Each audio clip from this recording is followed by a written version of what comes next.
Dubai, UAE ഉൾപ്പെടെയുള്ള Gulf രാജ്യങ്ങളിൽ നിന്ന് കേരളത്തിലേക്ക് മടങ്ങാനൊരുങ്ങുന്ന പ്രവാസി കുടുംബങ്ങൾ കടുത്ത ആശങ്കയിൽ. യുദ്ധസമാനമായ സാഹചര്യങ്ങൾക്കിടെ വിമാന സർവീസുകളുടെ കുറവും കുതിച്ചുയരുന്ന ടിക്കറ്റ് നിരക്കും പ്രവാസികളെ പ്രതിസന്ധിയിലാക്കുകയാണ്. ദുബായ്, UAE ഉൾപ്പെടെയുള്ള ഗൾഫ് രാജ്യങ്ങളിൽ നിന്ന് കേരളത്തിലേക്ക് മടങ്ങാനൊരുങ്ങുന്ന പ്രവാസി കുടുംബങ്ങൾ ഇപ്പോൾ കടുത്ത ആശങ്കയാണ് നേരിടുന്നത്. യുദ്ധസമാനമായ സാഹചര്യങ്ങൾക്കിടെ ഈ വിമാന സർവീസുകളുടെ കുറവും കുതിച്ചുയരുന്ന ടിക്കറ്റ് നിരക്കുമൊക്കെ പ്രവാസികളെ കൂടുതൽ പ്രതിസന്ധിയിലാക്കുകയാണ്.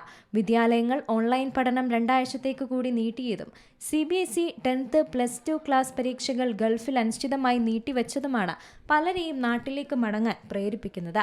എന്നാൽ കുട്ടികളുടെ പഠനം കൂടി തടസ്സപ്പെട്ടതോടെ മടങ്ങാൻ തയ്യാറെടുക്കുന്ന മലയാളികൾ അടക്കമുള്ള കുടുംബങ്ങൾ ഇപ്പോൾ ടിക്കറ്റിനായി ഓടുകയാണ്. ഇന്ത്യയിലേക്കുള്ള വിമാന സർവീസുകൾ 25 മുതൽ 30% മാത്രമാണ് ഇപ്പോൾ നിലവിൽ സർവീസ് നടത്തുന്നതെന്നാണ് ട്രാവൽ ഏജൻസികൾ ചൂണ്ടിക്കാട്ടിയത്. പഴയ പോലെ കൃത്യമായ ഷെഡ്യൂളോ സമയക്രമമോ ഒന്നുമില്ലാതെ പ്രത്യേക സർവീസുകളാണ് നടക്കുന്നത്. UAE സിവിൽ വ്യോമയാന വകുപ്പ് മണിക്കൂറിൽ ആകെ 48 വിമാനങ്ങൾക്ക് മാത്രമാണ് നിലവിൽ പറക്കാൻ അനുമതി നൽകിയത്. സർവീസുകൾ കുറഞ്ഞതോടെ ലഭ്യമായ സീറ്റുകൾക്ക് വൻ തുക വിമാന കമ്പനികൾ ഈടാക്കുന്നുമുണ്ട്. കുറഞ്ഞത് 2000 ദിർഹമെങ്കിലും നൽകാതെ ഒരിടത്തേക്കും ടിക്കറ്റ് ലഭ്യമല്ലാത്ത സ്ഥിതിയാണ്. മറ്റ് ഇന്ത്യൻ നഗരങ്ങളിലേക്ക് നിരക്ക് കുറയുമ്പോഴും കേരളത്തിലേക്കുള്ള വിമാനക്കൂലി ഇപ്പോഴും ഉയർന്ന നിലയിലാണ്.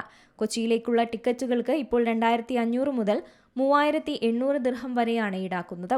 ഏപ്രിൽ ആദ്യവാരത്തിലേക്ക് മാറ്റിയാലും 1600 മുതൽ 1700 ദിർഹത്തിന് താഴേക്ക് നിരക്കെത്തുന്നില്ല. മുംബൈയിലേക്ക് ഏപ്രിൽ 3-ന് 525 ദിർഹത്തിന് ടിക്കറ്റ് ലഭിക്കുമ്പോഴാണ് കേരളത്തിലേക്കുള്ള ഈ ഒരു വിവേചനം നടക്കുന്നത്.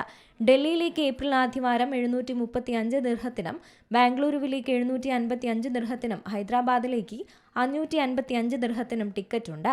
നിലവിലെ സാഹചര്യം പരിഗണിച്ച് കൂടുതൽ പ്രത്യേക വിമാനങ്ങൾ അനുവദിക്കണമെന്നാണ് പ്രവാസി സംഘടനകളും ആവശ്യപ്പെടുന്നത്. International desk, Zee Malayalam news. ഏറ്റവും പുതിയ വാർത്തകളും വിശേഷങ്ങളും വിരൽത്തുമ്പിലറിയാൻ സീ മലയാളം ന്യൂസ് എല്ലാ ഡിജിറ്റൽ പ്ലാറ്റ്ഫോമുകളിലും ലഭ്യം.